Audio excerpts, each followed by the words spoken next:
एक छोटा सा गांव था। गांव का नाम था हरितपुर, जो हरे भरे खेतों और खुशहाल लोगों के लिए जाना जाता था। लेकिन इस गांव के बीचों बीच एक पुराना जादुई पेड़ था, जिसके बारे में कहा जाता था कि वह एक इच्छा पूर्ति करने वाला पेड़ है। गांव वाले इस पेड़ को आदर के साथ देखते थे, क्योंकि उन्होंने सुना था कि जो कोई भी इस पेड़ के नीचे अपनी सच्ची इच्छा के साथ जाता है, उसकी इच्छा पूरी होती है। गांव में एक किसान था जिसका नाम था रघु। रघु मेहनती था, लेकिन उसमें एक बड़ी कमी थी। वह बेहद लालची था। उसे हमेशा और अधिक की चाह थी। उसकी पत्नी सविता एक समझदार और संतोषी महिला थी, जो अपने पति की लालच को लेकर चिंतित रहती थी। एक दिन रघु ने अपने दोस्तों से सुना कि जादुई पेड़ में बहुत शक्तियां हैं। उसने फैसला किया कि वह उस पेड़ से अपनी सारी इच्छाएं पूरी करवा लेगा। जब उसने सविता से इस बारे में बताया तो वह बोली, रघु ध्यान रखना, लालच कभी भी अच्छा फल नहीं दे। लेकिन रघु ने उसकी बातों को अनसुना कर दिया। उसने सोच लिया कि वह जादुई पेड़ पर जाएगा और अपनी सारी इच्छाएं मांगेगा। रघु ने अगले दिन सुबह पेड़ की ओर चलने का निश्चय किया। रास्ते में उसने अपनी इच्छाओं की एक लंबी सूची बनाई।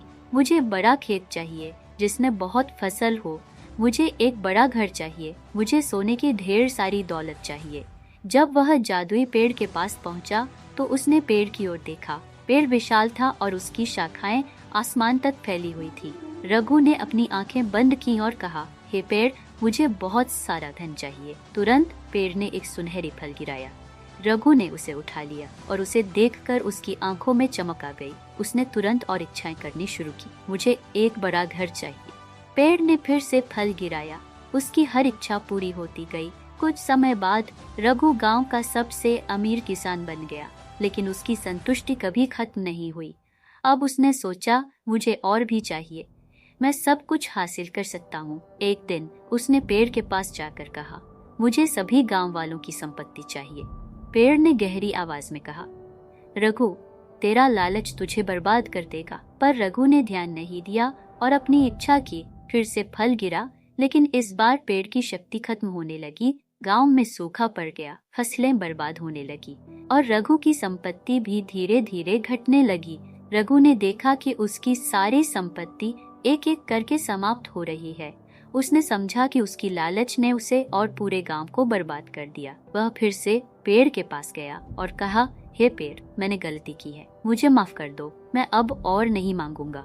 पेड़ ने कहा, तूने अपनी इच्छाओं के लिए दूसरों का ख्याल नहीं रखा। सच्चा सुख केवल दूसरों के भले में है। रघु ने महसूस किया कि उसे अपने लालच को छोड़ना होगा।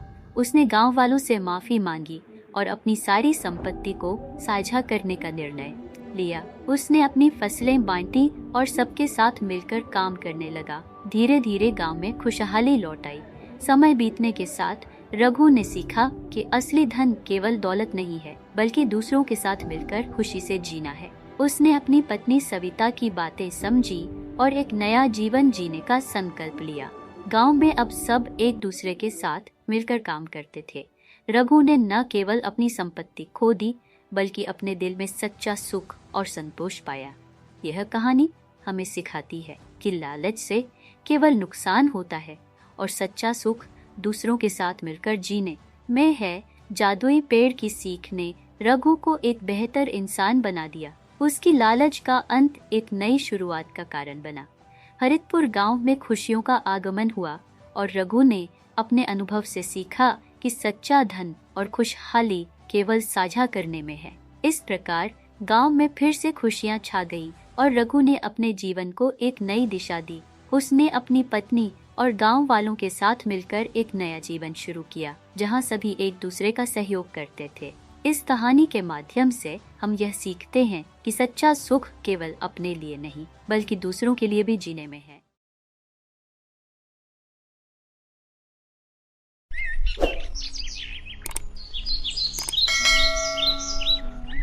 एक छोटे से गांव में, जहां की गलियां तंग और घर साधारण थे, वहां रामू नाम का एक गरीब किसान रहता था। उसकी झोपड़ी के पास एक पुराना पेड़ था, जहां वह अक्सर बैठकर आसमान में उड़ते बादलों को देखता था। रामू की जिंदगी में खुशियों की कमी थी, लेकिन उसकी आंखों में सपने चमकते थे। रामू की पत्नी सीता हमेशा उसके साथ रहती थी। वह हमेशा कहती, रामू, मेहनत का फल मीठा होता है, हमें कभी हार नहीं माननी चाहिए। लेकिन कई बार रामू को लगता था कि उनकी मेहनत बेकार जा रही है, क्योंकि फसलें कभी अच्छी नहीं होती थी।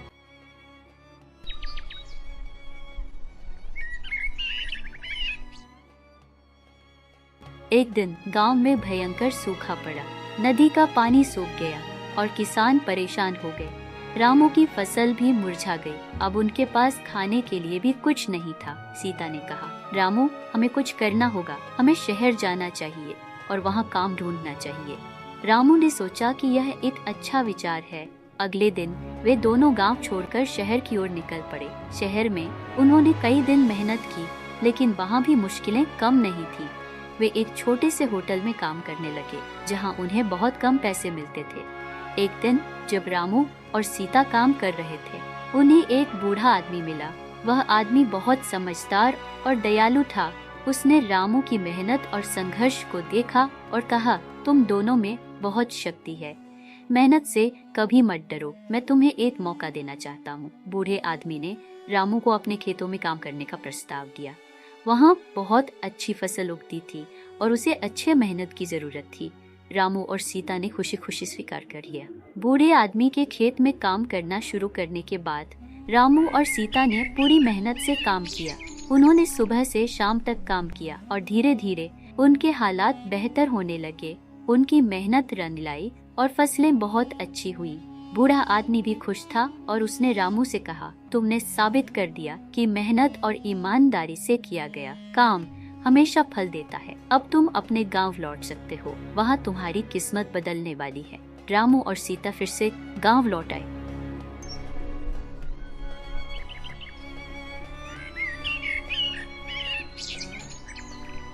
उन्होंने अपनी बचत से एक छोटी सी जमीन खरीदी और वहाँ खेती शुरू की।